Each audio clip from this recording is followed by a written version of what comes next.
Welcome everybody to this new episode of FEPS Talks. I'm David Rinaldi, Director of Studies and Policy at FEPS, the Foundation for European Progressive Studies. And I'm super happy to have you here today for a talk and a podcast on a very important issue for our union, industrial policy.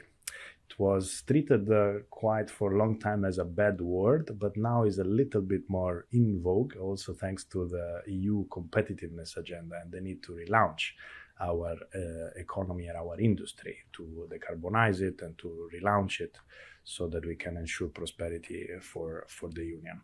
We have the talk today with Lukas Bertram. Super happy to have you here, Lukas, economist at the ZOE Institute for Future-Fit Economies, an institute, Future-Fit Economies, that more than perfect to exactly talk about how to transform our industrial sector for the future. The occasion to have you here today is also because among the different work that you've done at the ZOE Institute for Future-Fit Economies, you have published exactly this week for FEPS and the Friedrich Ebert Stiftung a nice study that I show here for the benefit of the camera, available on FEPS and FES website, a unified industrial strategy for the EU, with an important subtitle, Industrial Policy Recommendations to Promote Decarbonization, Competitiveness and Cohesion in Europe. Lukas, my very first question is probably very broad, but I'm still interested in one of the word in this title, strategy. What it means to be strategic once we look at industrial policy, and who has to be strategic? Is there a role for the European public sector? Is it just the market, or is it a national public sector? What's the strategy here? First of all, thanks a lot for the invitation, David. Pleasure to be here and very excited to discuss this interesting topic with you.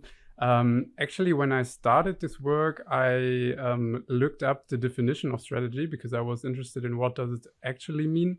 And the definition that I liked most was around a structured approach to achieving multiple objectives in the long term. And I think that's exactly what we're talking about here and what basically the whole Brussels is talking about, these different objectives that we pursue with an industrial strategy, recognizing that between these objectives, we have on the one hand some synergies, but we also have many trade-offs and tensions. And that makes it very interesting because we need to manage these trade-off and tensions, and we should leverage the synergies to an extent that we can actually be successful with the strategy and achieve multiple objectives at the same time.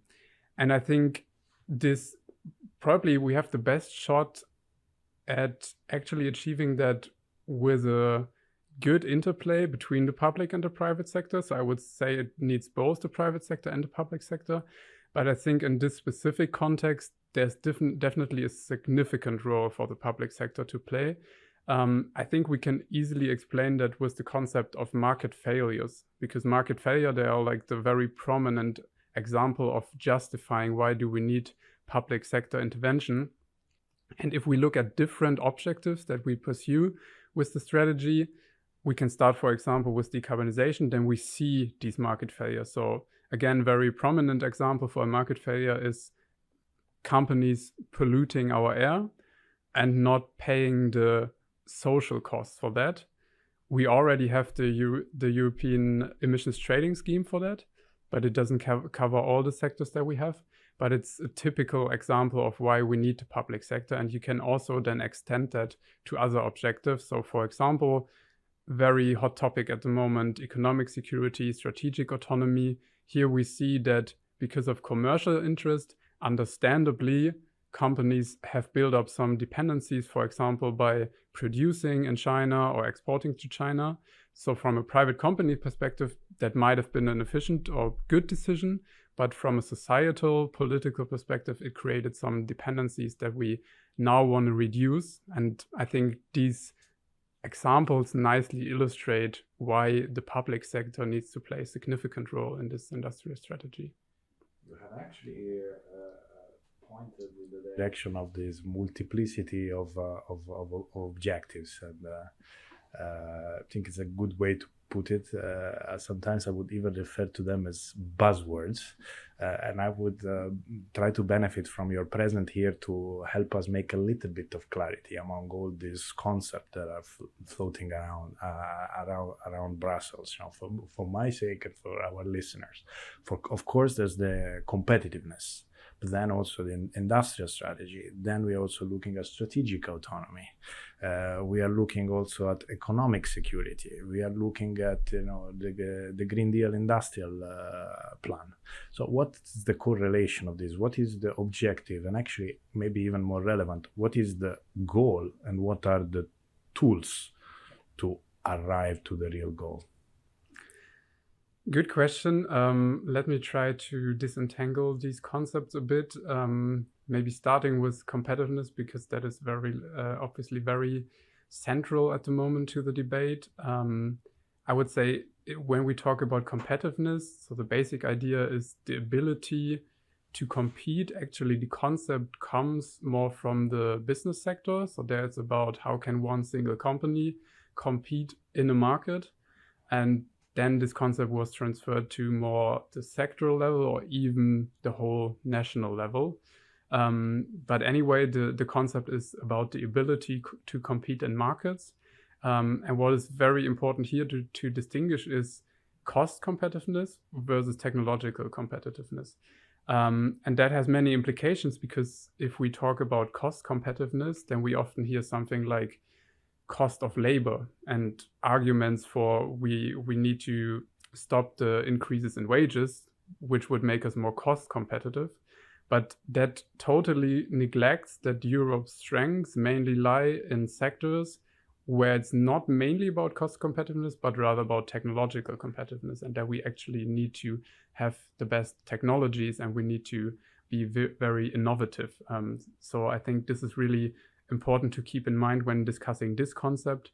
In terms of the other concept you mentioned, I already alluded to the aspects of open strategic autonomy and economic security. So they are roughly similar, both following the idea that we need to reduce our external dependencies that we've built up in this era of globalization, where we strengthened our trade ties to China, for example, but also other regions. And we've seen it with Russia's invasion of Ukraine. And we are also sort of afraid that something similar might happen to Taiwan.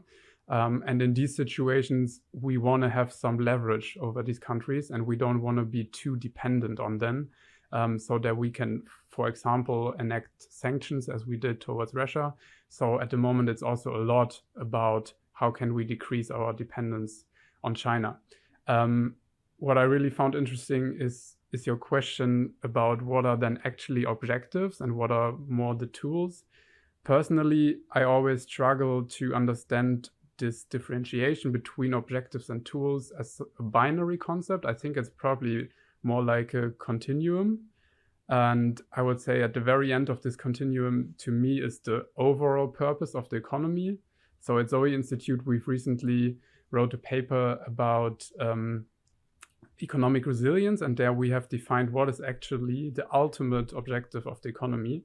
And we have defined that as providing well-being for present and future generations within planetary boundaries. And I would actually argue that anything that is not that is not an ultimate objective and probably more a tool. And of course, you can still argue about which of these things that we just mentioned are then closer to the ultimate objective and which are quite far away and really only tools. So I guess if we talk about things like jobs and prosperity, that is relatively close to the ultimate purpose. Other concepts like competitiveness, for example, I would rather consider to be definitely a tool that we want to employ to achieve the objectives that are more on the other side of the spectrum. I have to confess that I have a little worry while congratulating you for the great definition of the real objective.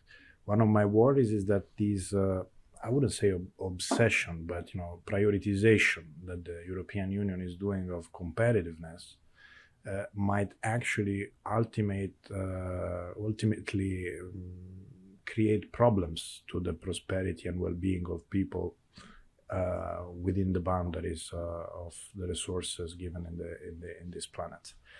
Particularly when it comes to an EU competitiveness agenda that is very much about picking winner and picking some technologies or picking champions. Do you see the risk of undermining cohesion and convergence? So up to which level we need to, prioritize on competitiveness or having a competitiveness agenda that is not supporting all regions? I say this worry because from by observing the economy at the moment, we see that there is already some divergence. Plus, some countries have higher cost of energy, one of the cost of the competitiveness. Sometimes same countries have even higher cost of capital that is very heterogeneous within Europe, and often the same countries have also less state aid. So in some European countries you have less support from the state. Capital cost more and energy cost more. How can we have a level playing field? How can we have convergence if doing business is so much more difficult in some countries? Do you actually see a potential clash between convergence and the competitiveness agenda? I definitely share your concerns. I think there are fortunately also solutions to that, at least approaches that we should engage with. The tricky part about territorial cohesion is that there are often lock-in effects. So precisely the things that left behind regions would need in order to attract investments and build up future-fit value chains are often the things that they tend to have less of compared to their more developed counterparts. And you've already mentioned some of these things: ability to grant state aid to companies, technological capacities, the skills of the workforce, for example. So there's really a risk of a vicious circle where exactly those regions that don't have these conditions fail to attract investment and fail to develop these future fit value chains, and thereby get left behind even more compared to the more developed regions. So I'm fully on board in terms of sharing these concerns. I still think there can be solutions to that, because fortunately the current momentum around the Clean Industrial Deal and the whole discussion about industrial policy generally offers a window of opportunity to overcome these lock-ins, especially because the twin transition that we're engaging with, so the green transition and the digital transition, requires some conditions for regions that we can actually find in these regions that we want to help and that we want to help get out of these traps. So for example, for the green transition, obviously what is super important is the solar energy capacity. And we see that in Southern Europe, where we tend to see more less developed regions than in Northern Europe. But there's also research showing that regions in Central and Eastern Europe have capacities for example, due to the manufacturing that we've outsourced to these regions, that can be useful for the digital transition.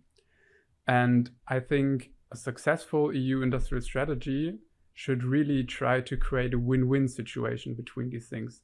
So if we leverage these untapped potentials, then we can, on the one hand, help these regions, because promoting value chains and industries in these regions will definitely help them with providing jobs and income.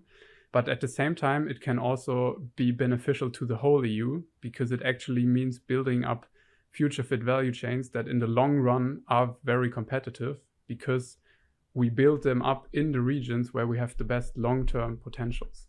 So I think that's exactly the challenge that we're facing, trying to create as many of these win-win situations as possible.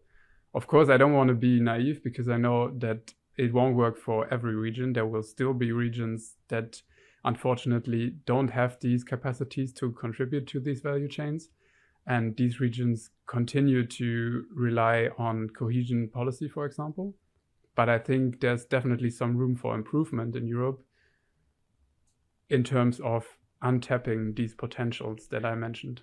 And if I'm not wrong, you have already done some work on this, because in the paper you actually present what you call a map of regional potential. So there is already some, I would say, data and analysis on the added value of different regions. Even here, what type of strategic approach we need, what type of capacity we need, and why your map can be actually useful. Indeed, we have developed this regional potential map, which is supposed to help decision makers with developing this strategy that I just outlined for untapping regional economic potentials. So the idea of the map is that for each value chain segment of strategic industries that we want to promote in the EU, we look at multifaceted dimensions of what do regions need to be in a good position to contribute to developing these value chain segments. So that can include what I just mentioned, solar energy capacities. It can also include technological capacities, infrastructure, whatever is needed for these value chain segments. It's important that it's context specific, because obviously different value chain segments need different conditions. But if you collect data on this and you all bring it together in one map, then you can identify regions that have the best potential for these respective value chain segments. If you have a hard time imagining what that would look like, envision a heat map where you basically have different layers, and the more layers a region performs well in, the darker the color of that region becomes, and that helps decision makers to spot these regions that have the highest potential. Now, obviously, there's sort of a dilemma here, because on the one hand, we want to help left behind regions. We want to sort of discover their hidden potentials, especially the long-term potentials. So we really want to look at what are the left behind regions that have long-term potential to contribute to our value chains. At the same time, of course, the current political, geopolitical, environmental situation is so urgent that we need short-term success. So we really need to bring this together. What are then actually the potentials of regions that really can also help us in the, let's say, medium term? So not only selecting then regions purely for the sake of cohesion, but rather selecting regions for the sake of competitiveness. And as I already said, the solar potential is one good example of that, because that means that on the one hand, we can support regions that tend to be more left behind, like in Southern Europe, but it also means lower energy prices in the future, because we know that solar energy is in the long term way cheaper than other forms of energy. So it could really be actually a cost competitive advantage to support regions to support companies in these regions.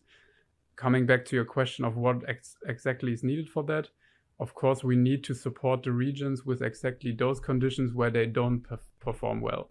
So let's look at Andalusia, for example, in southern Spain. They have a lot of land, they have a lot of solar energy, but they might not have the same infrastructure or technological capacities as we have in Germany. So then we need careful decisions, and it also depends on the time horizon of our decision making. Which parts of the value chains can we then actually maybe build up in these regions in the long term? And what do these regions need for that? Do they need to build up infrastructure? Do they need support with upskilling workers? Do they need some sort of new technology to build up these certain value chain segments? So I think that's the approach that we need to address this dilemma that I just outlined.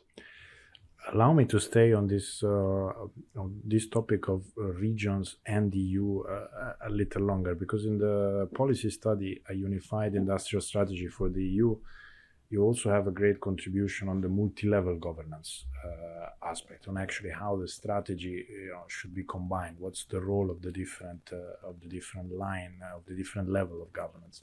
Because even from a pro-European organization like us, like FEPS, we also believe Europe alone cannot do everything, cannot transform if there's not a combined and unified approach. So what is your take about the multi-level governance, how to plan it, how to thinking, and what are the responsibilities of the different levels? Yeah, we start by exactly this observation of that we need to combine the European level with the national and the regional level. So I think generally there are very strong arguments for why we need the European level.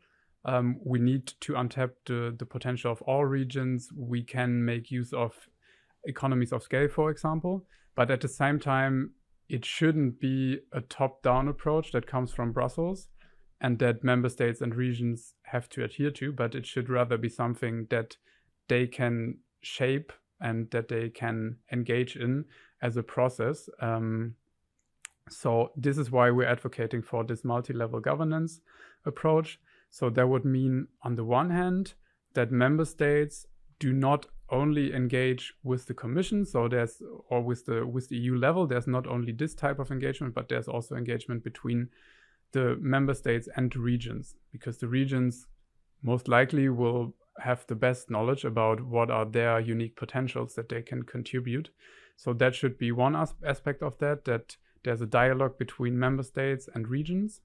And then the member state is supposed to, or we propose that the member state then engages in a bilateral dialogue with the Commission to then sort of bring the regional strategies from the national level to the EU level, so that in the end we have a coherent approach on the EU level and make sure that the national strategies and the regional strategies do not pull in opposite directions, but that they are actually aligned.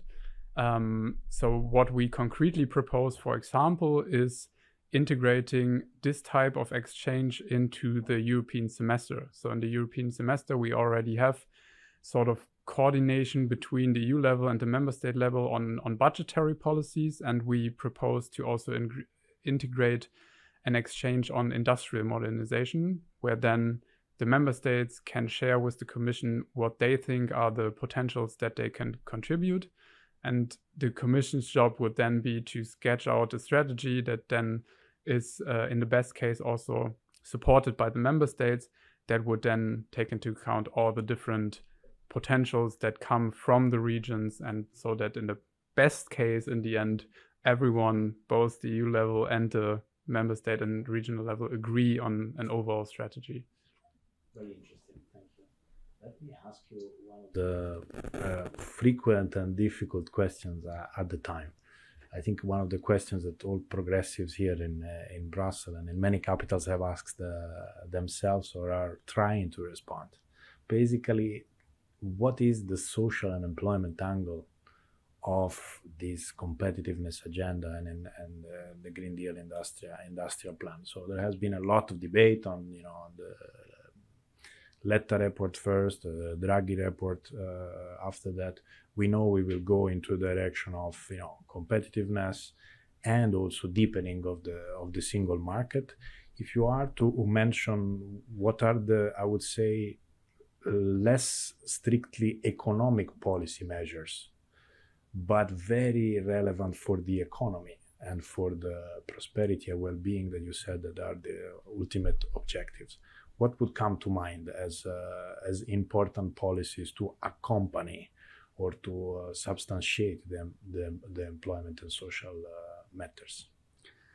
So maybe let me start with a actually quote unquote hardcore economic analysis, and then derive from that what we need in other policy areas. So the whole discussion around competitiveness that you mentioned, and especially the Draghi report, has nicely shown that we need some bold changes and reforms in Europe, to the extent that we fundamentally need to reform our economic model, mostly in Germany, but also in the EU as a whole, because the current economic model is way too dependent on creating external surpluses and then generating revenues from exports. That has worked quite well in the age of or in the decades of globalization, but we now live in a different world. And looking across the Atlantic to Trump, looking at looming trade wars, it's pretty clear that this won't work to the same extent in the future. So Draghi is quite good in sort of outlining what are the economic reforms that we need, and this is one point that he mentions, and I find that quite interesting because that naturally implies that we need to think a bit more about our internal demand. Instead of looking at export markets, we need sufficient internal demand in the EU, sufficient productivity, and I think we haven't devoted sufficient attention to that in the past. And then I would also like to raise the question, what type of internal demand do we then need? And this refers maybe to what I mentioned earlier about the highest purpose of the economy, which is providing well-being. Then we quickly get to the more social sectors, which will be super essential. For example, in aging societies that we have mostly across Europe, we need more care work, for example. We also probably need a better health system. So I think those are then like policies that we need, and we need to strengthen these sectors. And this can then be about universal basic services, for example. That could be an interesting avenue. But also maybe to connect it again a bit to the economic level, I think what is also very important then is if we actually engage in giving subsidies from the public sector to the private sector, then why not tie that to social conditionalities, ensuring that in the long run, we only support the companies that actually perform best in terms of environmental and social ambitions. So that could mean handing out subsidies that are tied to social conditionalities, for example, around collective bargaining, labor conditions, and things like these. So I think there are many different aspects that we need to think along when we want to connect this like more economic analysis to the social aspect, which is definitely super important. I think that's exactly what we need to do. You come from a country frequently labeled as the engine of Europe, but now even the economy of Germany is somehow reportedly suffering and needs to change fast. So if you look literally domestically at the national level in Germany, you have also a lot of employment-rich industries that they need transforming. And we still have a lot of resistance in using fiscal policy, monetary policy to support industrial transition. More than asking for a recommendation, I'm literally maybe asking for a very informed person to share some of the insights about the current situation. Where do you see the problems, and what do you think of the current problems that Germany is facing? I think it's a very complicated situation, at least if you combine the economic perspective and the political perspective. If you only look at economic analysis, to me it's pretty clear what is needed for Germany. So I've mentioned that before. Germany is way too dependent on exports. So there we would need to reinvent ourselves, invent a new economic model, so to say, that is less focused on creating export surpluses and more focused on internal demands. Germany also has a tendency to stick to old industries, which comes at the expense of being open to developing new industries. And then we also have this aspect of we probably need more integrated European value chains, as I said. So we try to stick to our industry, to our energy-intensive industries, which in the long run probably won't be competitive because there are other regions in Europe and in the world where energy prices will be lower because the availability of renewable energy is just higher. Having said all that, I think we also need to recognize that while the economic analysis is pretty clear, the political situation is obviously way more tricky, because if you were to implement all that, you would probably need to sacrifice a lot in the short term to gain along in the long term.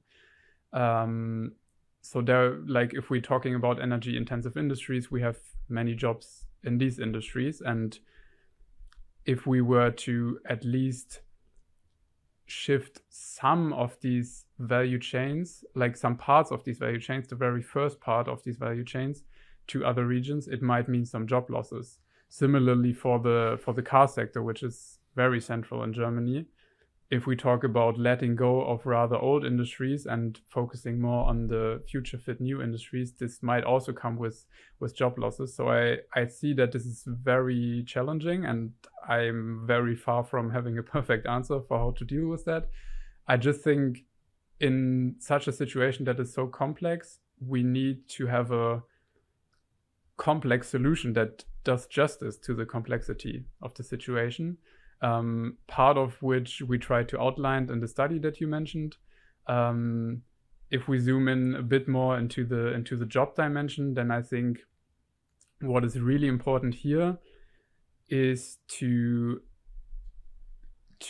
analyze the situation and opt for, let me say, job transition by design instead of job transition by disaster. Because what we currently do is often trying to save jobs where we know in the long term we won't be able to save these jobs. So I think a more proactive approach would be needed that actually understands what are the jobs that are definitely at risk in the short, medium, and long term, and really then trying to identify sectors that are complementary to that. So sectors that require similar skills, that are maybe geographically in a similar region, that offer similar working conditions and wages, and sketching out a strategy for where can these workers move to that are affected by job losses. So I would say in summary, I really see the complexity of the situation. There's no perfect solution, but at least I think we should be a bit more daring to engage with an approach to that actually looks at the problem, recognizes the problem, and really thinks about long-term solutions instead of only thinking about politically feasible short-term solutions, as important as that is obviously as well. I like that a lot, transition by design, instead of being overwhelmed by the events and by the future. That's why we have to be strategic. And yes. Maybe my last and sort of bonus question. You have mentioned a lot of things, but I will probably ask you to single out one thing that our member states or our union need to be equipped to lead the economies of the economy of the future. From the ZOE Institute for Future-Fit Economies, what is the one thing that the public sector needs to have or to do in order to have an economy fit for the future? Yeah, I wish I had a one-size-fits-all solution, but I think even for an economist working for the ZOE Institute for Future-Fit Economies, it's not that straightforward to come up with this one-size-fits-all solution for future-fit economies, because I think almost everything that we talked about clearly shows that we need context-specific solutions. And we need to continuously rethink and potentially update these solutions as the world around us is changing in such a fast pace. So maybe if I try to offer a one-size-fits-all solution, it's probably more on the meta level, which would then be really about, we need clarity about what are the policy objectives that we want to pursue. What is the prioritization between these objectives? So whenever we have situations that are not only tensions, but really trade-offs where we cannot resolve the trade-offs, then we need to prioritize between objectives. And from this clarity, we then need to derive a coherent strategy that, as I said in the beginning, tries to manage trade-offs and tries to leverage the synergies between the objectives as much as possible. But as I said, what that then actually concretely means on a policy level is very context specific and really depends on the situation. That was a very smart response. Thanks a lot, Lukas, for being Thank with you, us, David. for sharing your knowledge in this podcast, as well as on the policy study, a unified industrial strategy for the EU, for this reflection on the multiple objectives and on the real goal that we all have. We invite you all to follow more on FEPS website and on our social media for more content on industrial policy, competitiveness, cohesion, decarbonization. And we see you soon on the next episode of FEPS Talks.